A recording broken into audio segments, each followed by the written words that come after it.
मराठी भाषिक भक्त समाजास सहज समजावे म्हणून हिंदी भाषेतून मराठी भाषेत रूपांतरित करण्यात आलेला आहे.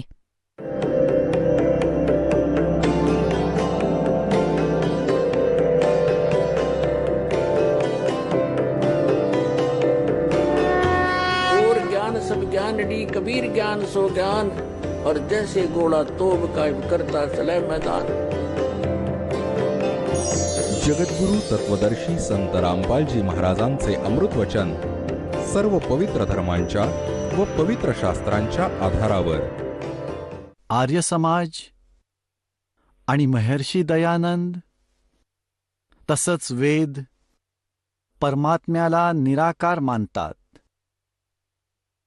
आर्य समाज आणि महर्षी दयानंद तर काहीही मानत असतील, पण वेदांचं नाव घेऊन सुद्धा का खोटं बोलता तुम्ही? वेदांना का बदनाम करता?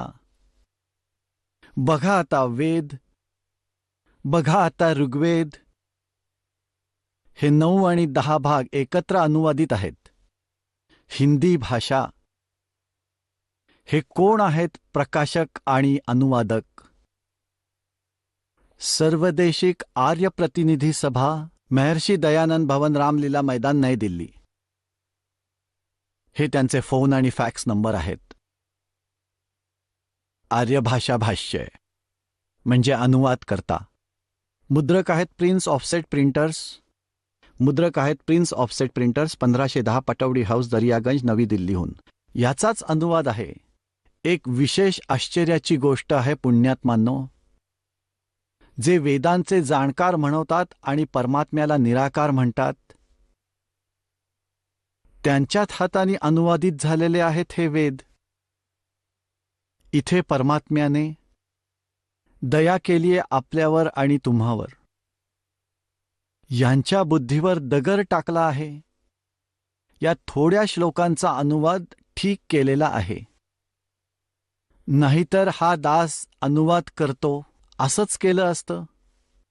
परंतु हे म्हणतात की रामपालना संस्कृत येत नाही. त्यांनी गुरुजनांबरोबर बसून जे की वैदिक तऱ्हेने ग्रंथ वाचले नाहीत, ही पण समस्या सोडवली परमपित्यांनी आपल्यासाठी.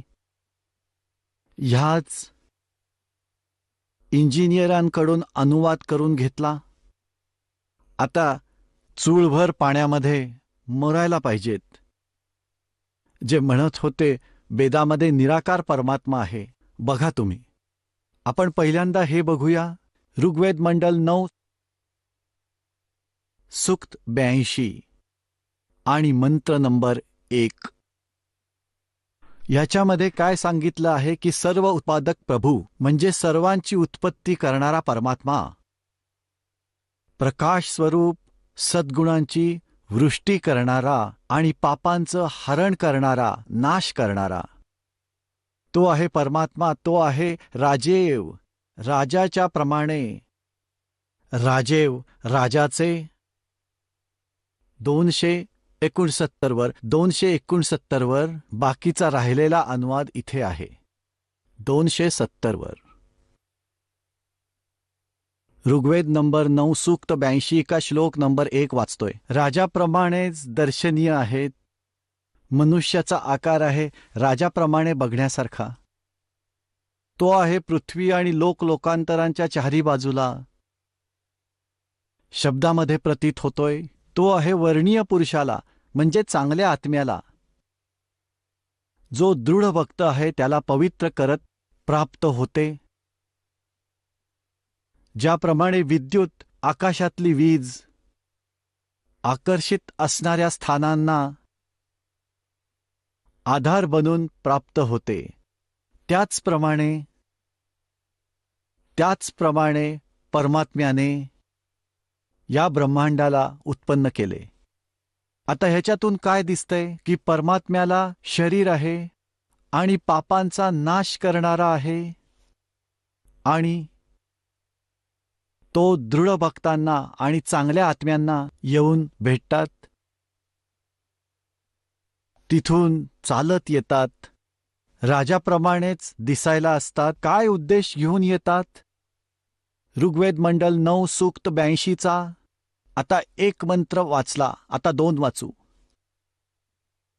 हे परमात्मा उपदेश करण्याच्या इच्छेने आपण, म्हणजेच तत्वज्ञान सांगण्यासाठी आपण महापुरुषांना प्राप्त होता, त्यांना भेटता.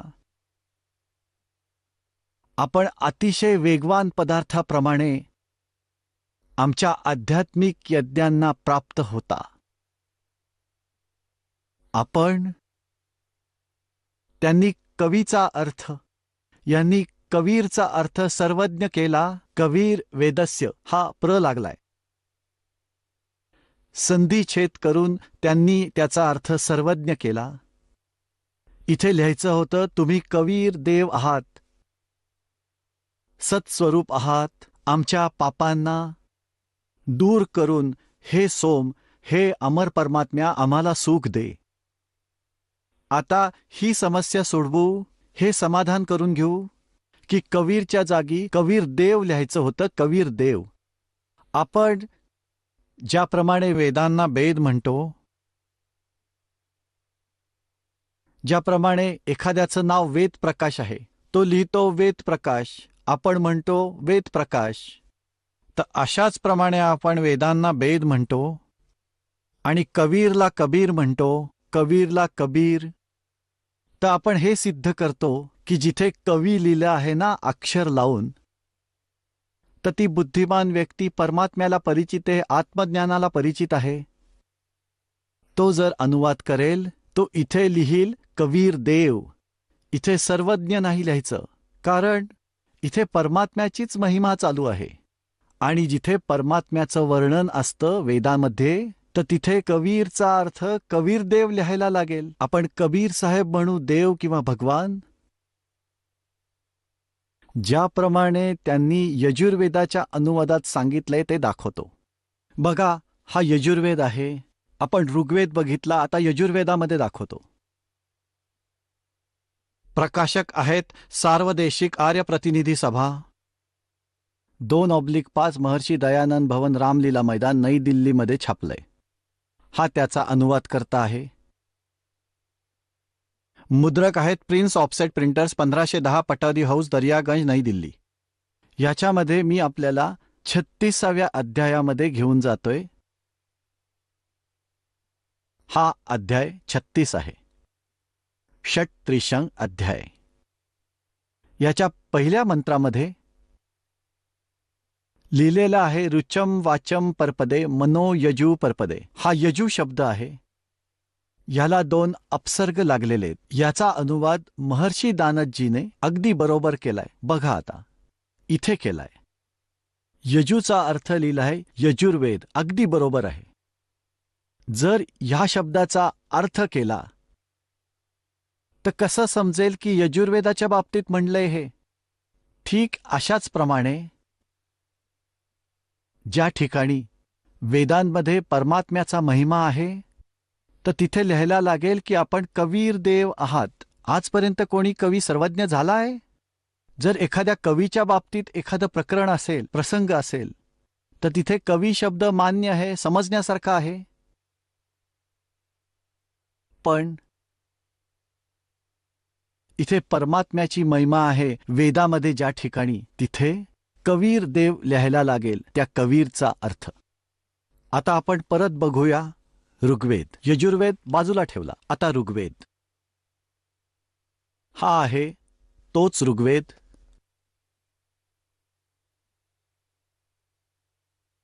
अनुवाद करणारा आणि मुद्रक हा आहे. आता आपण याच्या ऋग्वेद मंडळ नंबर 9, सूक्त नंबर 82 आणि मंत्र नंबर 1 तर आपण आधीच वाचलाय, परत वाचूया एकदा. 82चा मंत्र नंबर 1. ह्याच्यामध्ये हे सर्व उत्पादक प्रभू, प्रकाश स्वरूप, सद्गुणांची वृष्टी करणारा, पापांचं हरण करणारा, पापांचा नाश करणारा, राजेव राजाप्रमाणेच 269 वर राजाचे आणि 270 वर राजा समान बघण्यासारखे आहे. आणि ते आहे पृथ्वी आदी लोकांतरांच्या चारी बाजूला शब्दातीत झालेलं आहे ते आहे वर्णीय पुरुषाला, श्रेष्ठ पुरुषाला, भक्ताला, जो दृढ भक्त आहे त्याला पवित्र करून प्राप्त होऊन जाते. ज्या प्रकार विद्युत स्नेहवाल्या जागांना आधार बनवून विद्युत म्हणजे आकाशातली वीज प्राप्त होऊन जाते. आता याचा काय अर्थ आहे? ज्याप्रमाणे दृढ भक्तांना, चांगल्या आत्म्यांना भगवान भेटतात आणि ते कसे भेटतात? ज्याप्रमाणे आकाशातली वीज धातूंवरच पडते. ज्याप्रमाणे पहिल्यांदा काशी धातूचे ताटं आणि वाट्या असायचे काशी,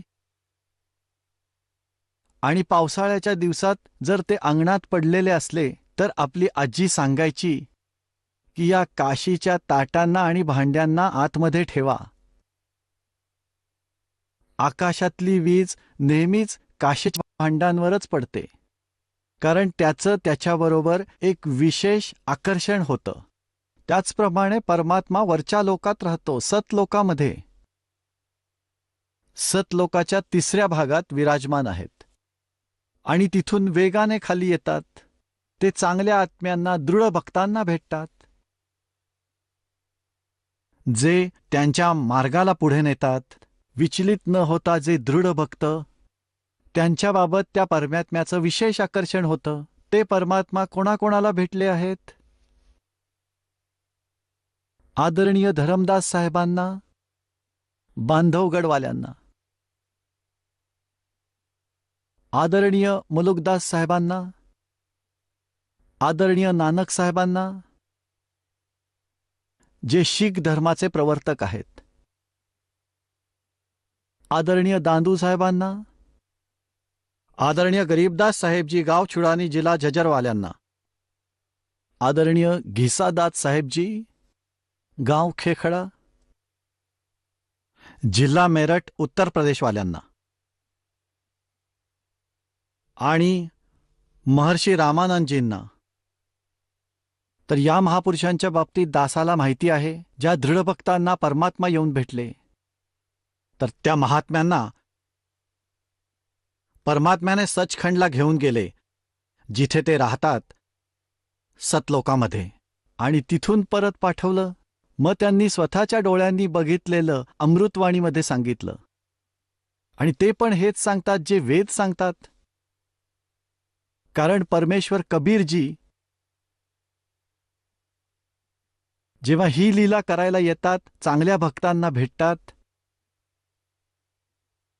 तेव्हा त्यांनी स्वतः येऊन सांगितलं होतं, वेद मेरा भेद है, मैं ना मिलूं वेदन के माही, और जौन वेद से मैं मिलूं वो वेद जानते नहीं. हे चारही वेद कबीर परमेश्वर म्हणतात माझ्याच महिमेचं गुणगान करतात. पण या वेदामध्ये मला मिळवण्याची, सतलोकमध्ये आढळ स्थान मिळवण्याची ही विधी नाहीये. तो दुसरा वेद आहे, जो सूक्ष्म वेद, ज्यामध्ये सच्चिदानंद गण ब्रह्मच्या वाणीमधून स्वयं परमात्मा बोलतात. त्या सूक्ष्म वेदाच्या ज्ञानात जे वर्णन केले आहे, त्या ज्ञानाबाबत या वेदामध्ये वर्णन केलेले नाही. जौन वेद से मैं मिलूं ये वेद जानते ना. तर आता कबीर परमेश्वरांची महिमा परिपूर्ण आहे. वेद पण सांगतात की तो परमात्मा सतलोकामध्ये राहतो आणि तेथून गतीने इथे येतात. आणि ही लीला परमेश्वरानेच केलेली, कबीर परमेश्वरांनी, ज्याला धानक जुलाहा म्हटलं जातं, जे 600 वर्षापूर्वी स्वशरीर आले होते, कमळाच्या फुलावर शिशुरूप धारण करून विराजमान झाले होते. आणि त्यानंतर निरुनिमा नावाचे एक संततीहीन दाम्पत्य होते, ते त्यांना बरोबर घेऊन गेले. त्यांनी तेथे परमात्म्याचा सांभाळ केला. हळूहळू लहान वयात मोठे झाले. 5 वर्षाचे असताना मोठ्या मोठ्या विद्वानांना हरवलं होतं परमात्म्यानी. ह्या तत्वज्ञानाच्या आधारावर पण त्यांनी, नकली आत्म्यांनी, ऋषी महर्षी मंडलेश्वरांनी, अज्ञानी आचार्य शंकराचार्यांनी, त्या नकली ब्राह्मणांनी परमात्म्याचे हे ज्ञान पसरू दिले नाही. आज या दासाला पाठवलंय. अशा वेळेला परमात्म्याने सर्वप्रथम तुम्हाला शिक्षित केले. सद्ग्रंथांच्या ज्ञानाशी दासाला परिचय करून दिला आणि ही अशी अवजारे बनवली तुम्ही घरबसल्या गोष्टींची सत्यता बघू शकता. म्हणजेच भगवानने आपल्यावर कृपा केली आहे.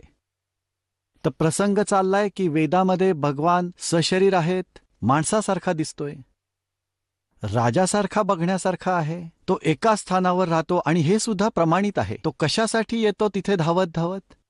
ऋग्वेद मंडळ नंबर 9 सूक्त 82 मंत्र क्रमांक 1 वाचला आपण. आता दुसरा वाचूया. हे परमात्मा, उपदेश देण्याच्या इच्छेने म्हणजेच ज्ञान देण्याच्या इच्छेने तुम्ही महापुरुषांना प्राप्त होता. आपण अतिशय गतिमान पदार्थासारखे आमच्या आध्यात्मिक यज्ञाच्या वेळी उपस्थित होता. तुम्ही यांनी इथे सर्वज्ञ लिहिलंय. तुम्ही कबीर देव आहात. आपण ज्यांना कबीर साहेब म्हणतो, कबीर भगवान अल्लाह अकबर शुद्ध स्वरूप आहेत. आमची पापं दूर करून हे सोम तुम्ही आम्हाला सुख द्या आणि प्रेमाची भावना उत्पन्न करून पवित्रता निर्माण करा. आता मी तुम्हाला दाखवतो ऋग्वेद मंडल नंबर 9 सूक्त 86 मंत्र क्रमांक 26. यामध्ये काय आहे? हे कविरत्यो आहे. कविरत्यो इथे बघा. यज्ञ करणाऱ्या यजमानांसाठी, म्हणजे यज्ञ म्हणजे धार्मिक अनुष्ठान, भक्ती करणाऱ्या यजमानांसाठी म्हणजेच भक्तांसाठी परमात्मा सर्व मार्ग सोपे करत त्यांच्या सर्व विघ्नांचे, संकटांचे नाश करतो, मर्दन करतो. त्यांना पवित्र करून आणि आपल्या प्रतिमेला सरळ करत तो कांतिमय परमात्मा, तो कबीर देव आहे. इथे सर्वज्ञच्या ऐवजी कबीर देव, कबीर साहब विजेप्रमाणे हालचाली करत वर्णीय पुरुषाला म्हणजे चांगल्या आत्म्याला, श्रेष्ठ भक्ताला प्राप्त होतो. आता बघा ऋग्वेद मंडल नंबर 9 सूक्त 86 मंत्र 26 वाचला. आता 27 वाचूया. एवढंच वाचूया.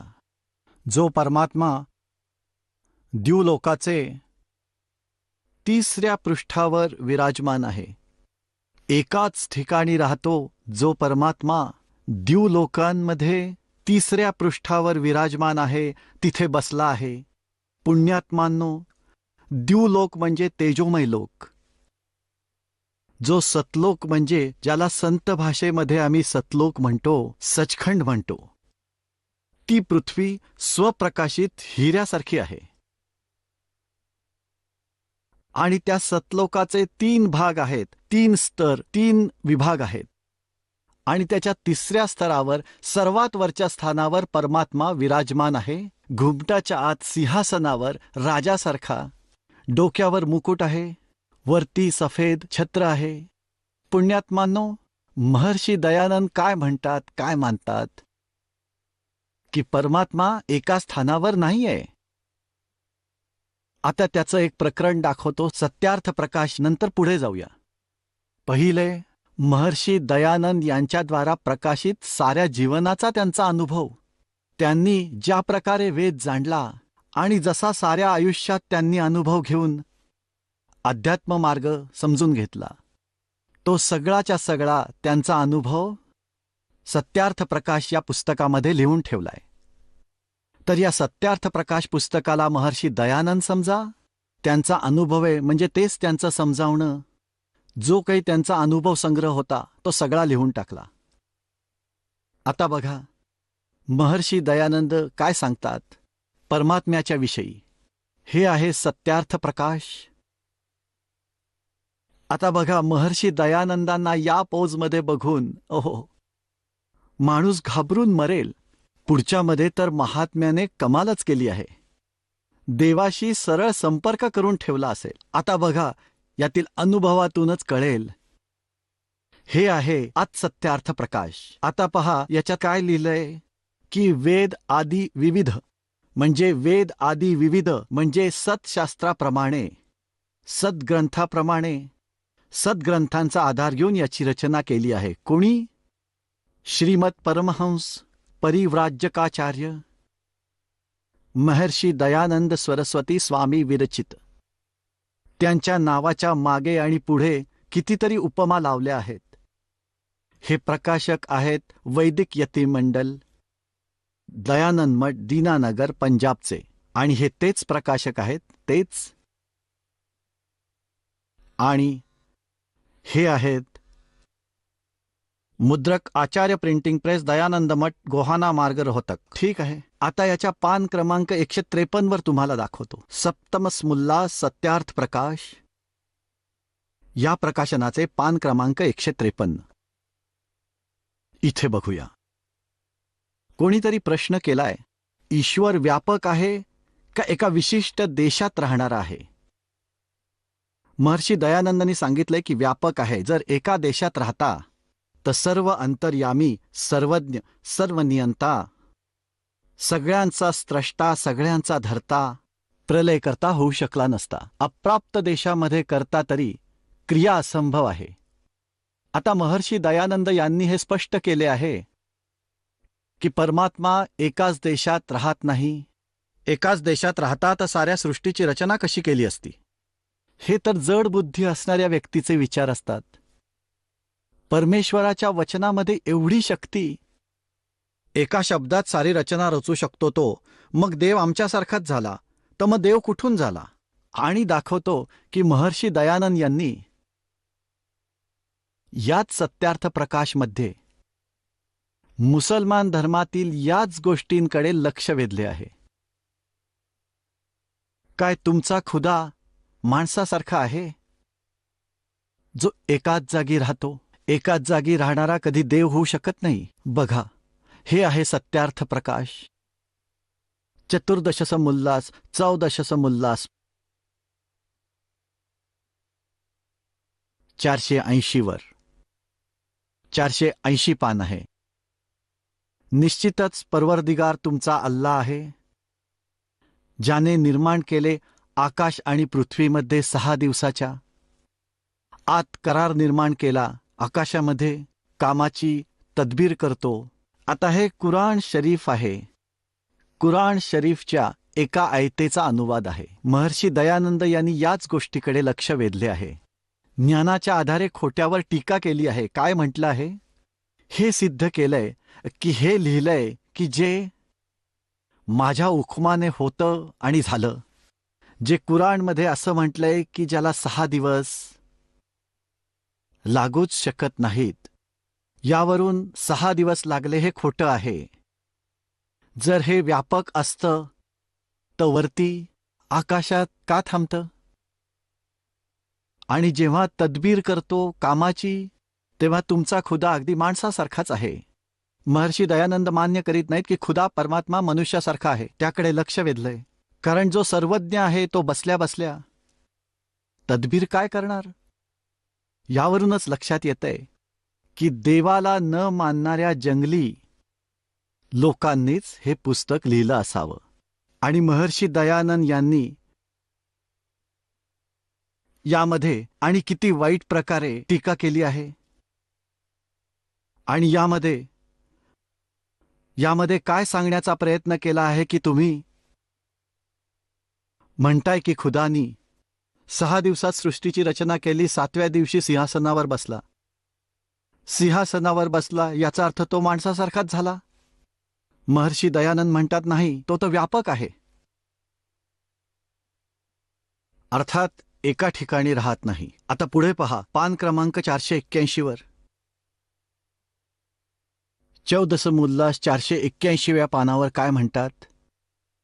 ही एक आयत आहे कुराणातली. आता याच्याकडे लक्ष वेधून म्हणतात की कुराण कुठून उतरवलं? काय खुदा वरती राहतो? महर्षी दयानंद तर मानत नाहीत की राहतो. काय खुदा वरती राहतो? जर ही गोष्ट खरी आहे तर एकाच देशात राहिल्यामुळे तो ईश्वर असू शकत नाही. एक देशी म्हणजे एकाच ठिकाणावर बसून राहणारा तो देव होऊ शकत नाही. कारण की ईश्वर सर्व ठिकाणी एकाच वेळी व्यापलेला आहे. निरोप पोचवणं हलकार्याचं काम आहे. आणि हलकार्याची आवश्यकता त्यालाच पडते जो मनुष्य प्राण्यासारखा एकदेशी आहे. आणि हिशोब घेणं देणं पण माणसाचं काम आहे, देवाचं नाही. कारण तो सर्वज्ञ आहे. यावरून हे निश्चित होतंय की एका अल्पज्ञानी माणसाने कुराण लिहिलं आहे. अल्पज्ञानी म्हणजे मंदबुद्धी असणाऱ्या माणसाने कुराण लिहिलं आहे. महर्षी दयानंद म्हणतात. महर्षी दयानंद परमात्म्याला निराकार मानतात. एकाच देशात राहणारा नाही मानत. हे त्यांचं सत्यार्थ प्रकाश तुम्हाला परत दाखवतो. हे तेच सत्यार्थ प्रकाश आहे.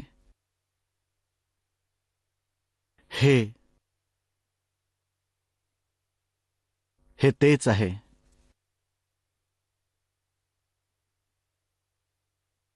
याच्या 154 पानावर 7व्या समोल्लासमध्ये 154 पानावर इथे बघा. कोणीतरी प्रश्न विचारलाय की ईश्वर साकार आहे की निराकार. महर्षी दयानंद म्हणतात निराकार. ठीक. आता महर्षी दयानंद यांच्याकडून फायनल झालं की परमात्मा निराकार आहे. तो माणसासारखा नाही आहे. तो कोणत्याही एकाच स्थानावर राहत नाही. आणि एक आनंदाची गोष्ट आहे, खुशीची गोष्ट आहे की महर्षी दयानंदजी वेदांना सत्य मानतात आणि म्हणतात लिहिलंय त्यांनी, जे वेदामध्ये लिहिलंय ते स्वीकार्य आहे आणि वेदांच्या विरुद्ध आम्ही कोणतीही गोष्ट मानत नाही. आता तुम्हाला पुन्हा दाखवतो की वेदांमध्ये परमात्मा कसा आहे. आता सत्यार्थ प्रकाश ठेवून दिलं आणि ऋग्वेद आपण पुन्हा घेतलं. हा आहे ऋग्वेद. प्रकाशक आहेत सार्वदेशिक आर्य प्रतिनिधी सभा, महर्षी दयानंद भवन, रामलीला मैदान, नवी दिल्लीहून. या अनुवादक आहेत आर्य भाषा भाष्य. मुद्रक आहेत Prince offset printers, 1510 Pataudi house, Daryaganj, नवी दिल्लीहून. हे तर आपण आधीच वाचलेलं आहे. ऋग्वेद मंडल नंबर 9 सूक्त नंबर 82च्या 1 मध्ये स्पष्ट झालंय की सर्वोत्पादक प्रभू प्रकाश स्वरूप सर्व गुणांचा वर्षाव करणारा, पाप नष्ट करणारा आणि राजासारखा 269 वर आहे आणि 270 वर आहे. राजासारखा बघण्यासारखा आहे. राजासारखा मनुष्य रूपामध्ये आहे आणि तो पृथ्वी इत्यादी सर्व लोकांमध्ये, लोकोत्तरांमध्ये शब्दमय होतो आहे. त्या वर्णीय पुरुषाला जो दृढ भक्त आहे अशा आत्म्याला पवित्र करत प्राप्त होत आहे. जशी आकाशामधली वीज स्नेह ओल असणाऱ्या ठिकाणाचा आधार घेऊन प्राप्त होते. ठीक आहे. आणि कोणत्या उद्देशाने येतो ते ऋग्वेद मंडल नंबर 9 सूक्त 82चा मंत्र 2. हे परमात्म्या उपदेश करण्याच्या उद्देशाने, म्हणजेच खरं ज्ञान देण्याच्या उद्देशाने तुम्ही महापुरुषांना भेटता आणि तुम्ही अत्यंत गतिशील पदार्थासारखे आमच्या आध्यात्मिक यज्ञामध्ये सामील होता. तुम्ही कबीर देव आहात, कबीर साहेब आहात. कबीर अल्लाह आहे. शुद्ध स्वरूप आहात. आमच्या पापांना दूर करून हे सोम तुम्ही आम्हाला सुख द्या. आता यातून काय सिद्ध झालंय की परमात्मा विजेसारख्या वेगाने, अतिशय वेगाने इथं येतो. जर सर्व व्यापक असता तर वेगाने येण्याची काय आवश्यकता होती. आता आपण जाऊया ऋग्वेद मंडल नंबर 9 सूक्त नंबर 86च्या मंत्र क्रमांक 26 वर. हे आपण वाचलंय आधी, बरोबर ना. आणि आता इथे आपण सिद्ध करतोय की परमात्मा एकाच स्थानी राहतो. ऋग्वेद मंडल नंबर 9 सूक्त नंबर 86चा मंत्र क्रमांक 27. जो परमात्मा द्यूलोकातील 3ऱ्या पृष्ठावर विराजमान असतो तिथे राहतो. म्हणजे 3ऱ्या स्तरावर सतलोकांचा जो 3रा थर आहे सगळ्यात वरचा तिथे राहतो. आणि अजून एक दाखवतो. याच ऋग्वेदातील कन्सेप्ट क्लिअर होऊन जाईल तुमचा. हे पहा, ऋग्वेद मंडल नंबर 9 सूक्त 54 आणि मंत्र नंबर 3. हे काय लिहिलंय की सूर्याप्रमाणे जगत प्रेरक हा परमात्मा सौम्य स्वभावाचा आणि जगाला प्रकाश देणारा आहे आणि सर्व लोकांना पवित्र करणारा भुवनापरी तिष्ठती संपूर्ण ब्रह्मांडाच्या ऊर्ध्व भागामध्ये म्हणजे वरच्या भागामध्ये वर्तमान आहे. यांनी वर्तमान लिहिले त्याऐवजी विराजमान पाहिजे होतं. तिथे बसला आहे. तिष्ठती म्हणजे बसला आहे. भुवनोपरी म्हणजे सगळ्या भुवनांच्या वर, ऊर्ध्व म्हणजे सगळ्यांच्या वर, वरच्या भागामध्ये विराजमान आहे, बसला आहे, तिष्ठती. ठीक आहे, तिथे बसला आहे. सर्व लोकांच्या वरच्या भागामध्ये बसला आहे. वरती 4 लोक आहेत. एक सतलोक, अलकलोक, अगमलोक, अकैलोक. त्या 4 लोकांमध्ये तशी 4 रूपे घेऊन परमात्मा त्यांच्या वरच्या भागामध्ये 3ऱ्या भागामध्ये बसला आहे. आता हे सिद्ध झालं. आता तर हे सिद्ध झालं की परमात्मा नर आकार आहे, माणसासारखा दिसणार आहे आणि तो कबीर देव आहे, एका स्थानी राहणार आहे. आणि दाखवतो तुम्हाला. याच ऋग्वेद मंडल नंबर 9 सूक्त नंबर 96 च्या मंत्र क्रमांक 16 पासून 20 पर्यंत एक विशेष निर्णायक ज्ञान आहे. त्यात काय लिहिलंय, त्यामध्ये प्रश्न केलाय. त्याच्यात प्रश्न केलाय बघा. ऋग्वेद मंडल नंबर 9 सूक्त नंबर 96 मंत्र क्रमांक 16. हे परमात्मा सर्वोपरी रहस्य श्रेष्ठ नाम, हे नाम आहे संस्कृतमध्ये. गुह्यम चारू नाम. चारू म्हणजे श्रेष्ठ, गुह्यम म्हणजे गुप्त, नाम म्हणजे नाव लिहायचे जे तुमचं नाव आहे. तुम्ही आम्हाला त्याचं ज्ञान द्या. आपलं जे वास्तविक ज्ञान आहे, गोपनीय जे गुप्त नाव आहे, त्याचं आम्हाला ज्ञान द्या. आता हे सांगा कोणतं नाव आहे तुमचं. आता ऋग्वेद मंडल नंबर 9 सूक्त नंबर 96च्या मंत्र 17 मध्ये परमेश्वराने या प्रश्नाची उकल केली आहे. नाव सांगितलंय देवानी. काय नाव आहे? वेद ज्ञानदाता सांगतोय. आता मंडल नंबर 9 सूक्त नंबर 96 मंत्र 16 आणि याचा मंत्र नंबर 16 आपण बघितला. आपलं नाव काय आहे? तुमचं जे श्रेष्ठ नाम आहे, हे नाव नावातच लिहायचं होतं. त्याच्याबद्दलचं ज्ञान आम्हाला सांगा. इथं पहा. आता हा 17 नंबर मंत्र आहे. ह्याच्यात शिशुम जगानम हरंती मदंती शुभंती वहीनम मरुतो गवेन कवीर गिरभी काव्यन्या कवी संत सोम पवित्रती रेभम. यामध्ये हा शिशु शब्द आलाय. आता हा शिशु शब्द या ठिकाणी इथे कसा आहे याचं परमात्म्याने सांगितलंय की वेद मेरा भेद है और मैं ना वेदन के माही और जौन वेद से मैं मिलूं, ये वेद जानते नहीं. आता असं आहे की जेव्हा शिशु रूप धारण करून तो परमात्मा प्रगट होतो, 3 स्थितीमध्ये आपलं रक्षण करतो.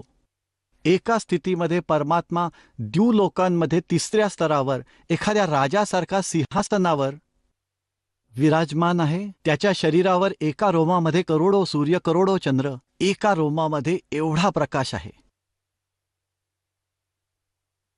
आणि दुसऱ्या स्थितीमध्ये ते प्रत्येक युगामध्ये एक लीला करतात. तिकडून धावत इकडे येतात शिशुरूप धारण करून. एका कमळाच्या फुलावर सरोवरामध्ये, तलावामध्ये प्रकट होतात.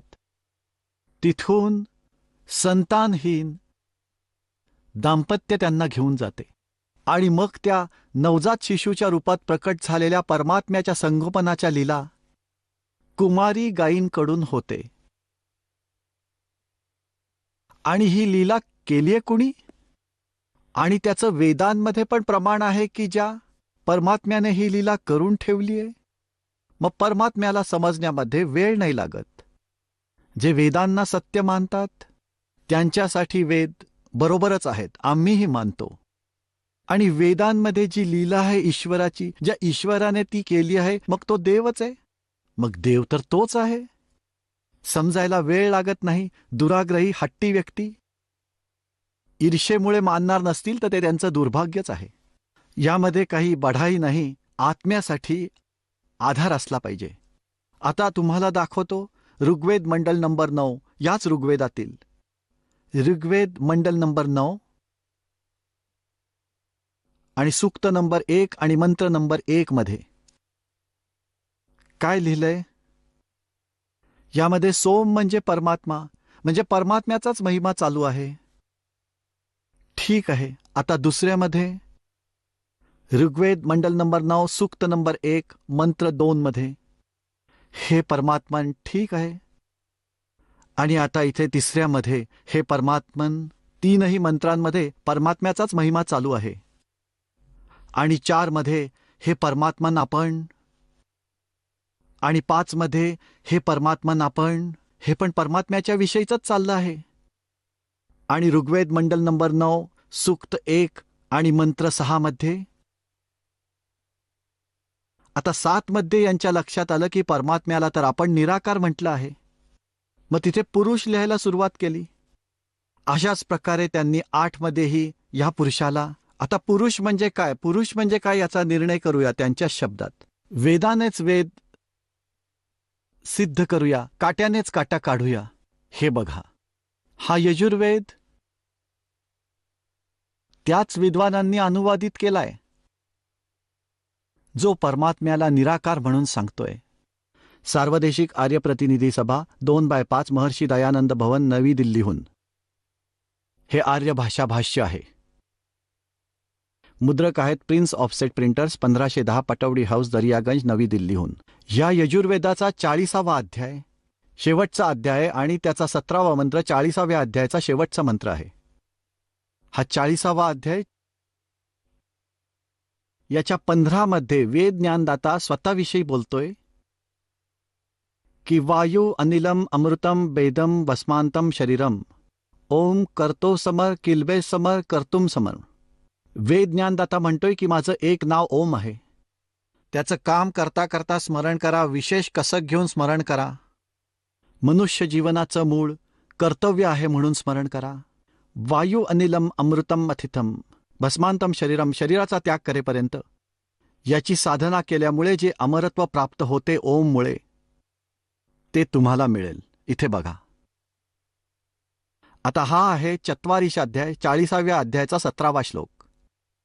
यामध्ये त्यांनी वेद ज्ञानदाता ब्रह्म सांगत आहे, हे माणसांनो, जो ज्योतिस्वरूप रक्षक माझ्याशी अविनाशी योग्य कारणासाठी आच्छादित मुखाच्या तुलनेत उत्तम अंगाचा प्रकाश केला जातो, जो तो प्राण आणि सूर्यमंडळामध्ये पूर्ण परमात्मा आहे. पुरुष म्हणजे पूर्ण परमात्मा. तो तर परोक्ष रूप आहे, गुप्त आहे. अहम मी ब्रह्म आहे. खम मी वरती आकाशरूपी ब्रह्मलोकामध्ये राहतो आणि माझं ओम नाव आहे. असं ओम नाव जाणा असं लिहायचं होतं. असं काय आता सिद्ध झालं आहे की जिथे पुरुष लिहिलंय त्याचा अर्थ पूर्ण परमात्मा. स्वामी दयानंद यांच्या शब्दामध्ये. आपण पुन्हा ऋग्वेदाकडे आलो, यजुर्वेद ठेवून दिला. हे ऋग्वेदाकडे आलो आपण, यजुर्वेद ठेवून दिला. हे पहा, हा तोच आहे.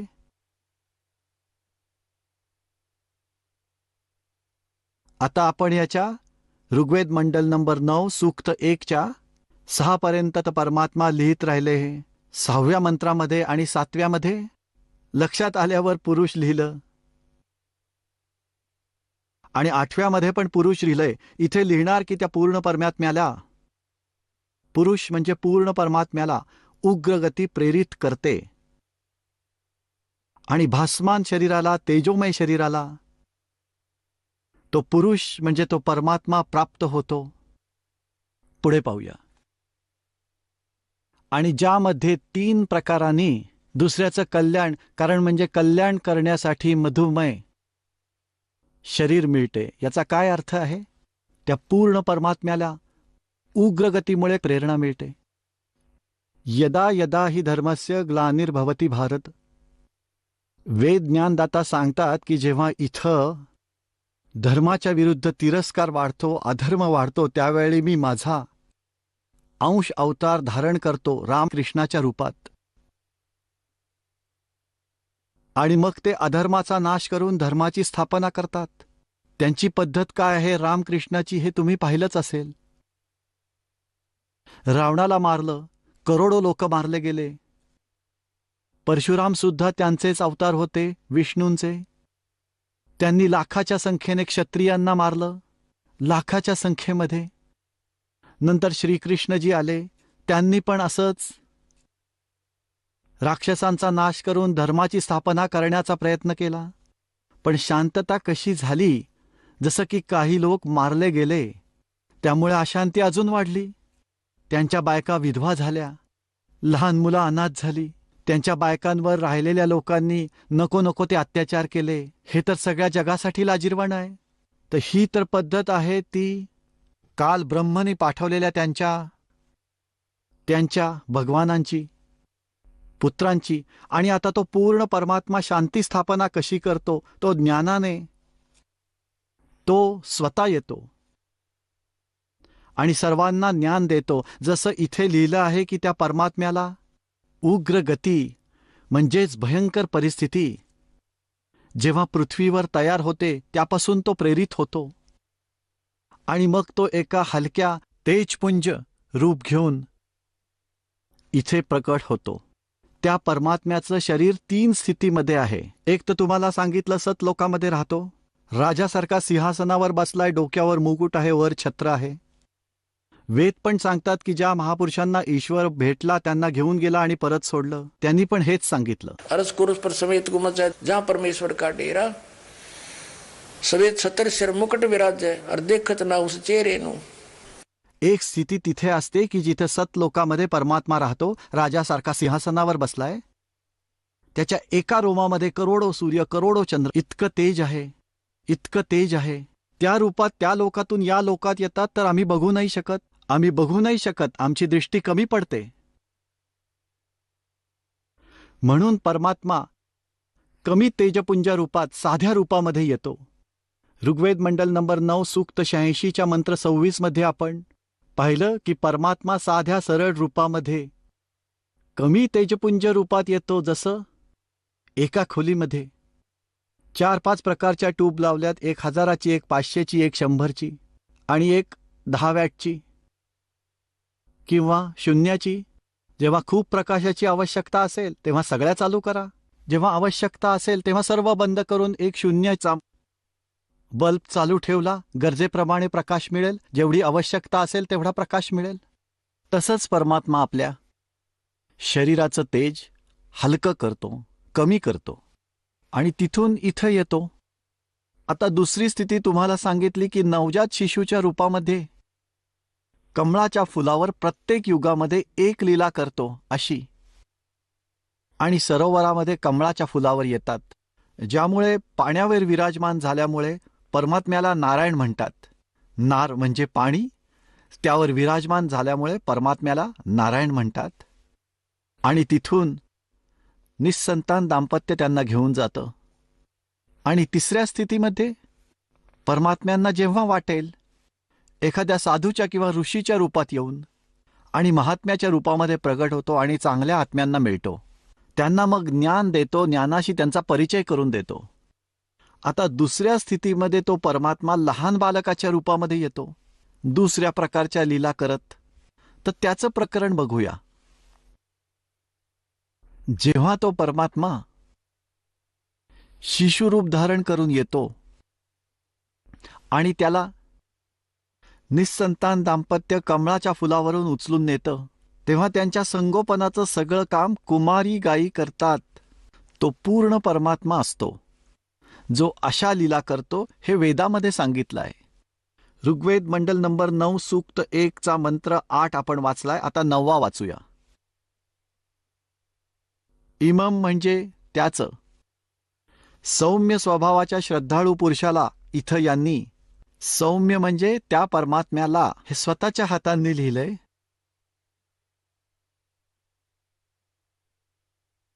हे पहा, याच्या प्रथम मंत्रामध्ये सोम म्हणजे परमात्मा. या प्रथम मंत्रामध्ये सोम म्हणजे सौम्य स्वभावाचा परमात्मा. ठीक आहे, याच परमात्म्याचा विषय चाललाय. चालता चालता आपण 9व्या श्लोकाकडे आलो. ऋग्वेद मंडल नंबर 9 सूक्त 1चा मंत्र 9. यामध्ये पण शिशु शब्द आहे. इथे लिहिलंय की ते सोम म्हणजे परमात्म्याला, परमपुरुषाला, अमर पुरुषाला जो शिशु रूपामध्ये प्रकट होतो त्याला सर्व प्रकारच्या अधन्य म्हणजे बिना धनाई है. गाई तृप्त करतात. आता अधन्याचा अर्थ होतो जसं आमच्या स्थानिक भागामध्ये हरियाणामध्ये ज्या गायीने अजून दूध दिलेलं नाहीये तिला म्हणतात ही बिना धनाई है. अधन्य म्हणजे बिना धनाई म्हणजे जिला अजून बैलाने स्पर्श केलेला नाहीये, जी गर्भवती नाहीये. आता ही अधन्या जिला बैलाने कधीही स्पर्श केलेला नाहीये अशी कुमारी. आता या अधन्या गायीकडून म्हणजेच कुमारी गायीकडून त्या शिशुरूपामध्ये प्रकट झालेल्या परमात्म्याचे संगोपन केले जाते. याचा हा अर्थ आहे. परत पहा, ऋग्वेद मंडल नंबर 9 सूक्त 1चा मंत्र 9 आपण वाचतोय. सोम म्हणजे अमर पुरुषाला, सौम्य स्वभावाच्या पुरुषाला, श्रद्धाळू पुरुषाला, अमर पुरुषाला जो शिशु रूपामध्ये प्रकट झालेला आहे. सर्व प्रकारच्या सर्व अधन्या म्हणजे जिला बैलाने कधी स्पर्श केला नाही गायी, त्या गायीद्वारा त्या गायी तृप्त करतात. त्यातून त्यांच्या संगोपनाची लीला होते. जे वेदामध्ये लिहिलंय, वर्णन केलंय ती परमात्म्याची लीला, अशी लीला ज्याने केली आहे मग कोण आहे परमात्मा? तोच आहे परमात्मा. आता दाखवतो 600 वर्षापूर्वी त्या कबीर साहेबांनी ज्याला विणकर म्हणत तसं त्याने ही लीला केली आहे. तो भगवान आहे. दाखवतो तुम्हाला त्यांच्या जीवनात 600 वर्षापूर्वी जी लीला केली होती ती आदरणीय धर्मदास साहेबांनी लिपिबद्ध करून ठेवली आहे.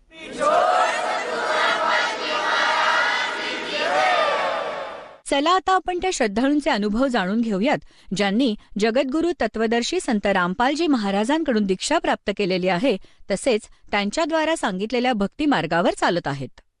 नमस्कार सतसाहेब. आपलं नाव? विष्णुदास नामदेवराव मार्गे. आपण कुठून आलात? सर, गाव कारली, तालुका जिल्हा वाशिम येथून आलो सर. आपला व्यवसाय काय आहे?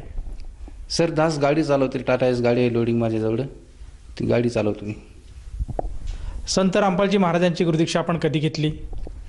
30 ऑगस्ट 2015 घेतली सर. संत रामपालजी महाराजांची गुरुदीक्षा घेण्याअगोदर आपण व आपला परिवार कोणती भक्ती साधना करत होतात? आमच्या इथं महादेवाचं मंदिर आहे सर आमच्या गावामध्ये, तर महादेवाची भक्ती आम्ही करत होतो. सोमवार आला की महादेवाचं दर्शन घ्यायचं सकाळी जाऊन.